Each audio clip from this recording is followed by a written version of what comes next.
Сайн байцгаана уу? Өнөөдрийн бичлэгээр бид 3 дугаар энергийн төв буюу бүтээгч энергийг хариуцсан наран сүлжээ гэж нэрлэгддэг хоол боловсруулах, нойр булчирхай, элэг цус гэх мэтчлэн маш юм халуун шин чанартай эргэтэн тогтолцооны үйл ажиллагааг агуулсан энэ хэсгийн талаар ярина. Сая хэлсэнчлэн бидний бүтээгч энергийг хариуцсан маш халуун шин чанартай.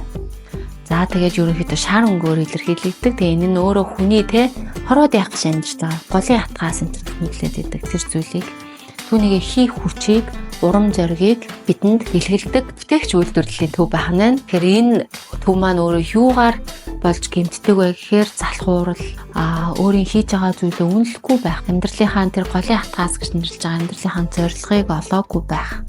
За тэгээд нэгэн зорилгоо олоогүй учраас дургүй юмаа хийх, өөрийн гараас гарч байгаа бүтээлийг үнэлэхгүй байх. Яг энэ утгаараа бусдын бас энэ хийж бүтээж байгаа зүйлсийг үнэлэхгүй, дандаа шүүмжилж, өөрийгөө үнэлэхгүй, бусдыг үнэлэхгүй сэтгэлээс болоод тэр энэ бүтээгч энергийн төв маань мууддаг байх нь байна. Тэгэхээр бүгдөө 3 дугаар энергийн төвийн үйл ажиллагааг сайжруулах, энергийг тэнцвэржүүлэх юм бол дахин өөрчлөлт төвийн энергийн төвүүдийн бясалгалыг анхан болон агсан шатны бясалгалыг аваад хийгээрэй.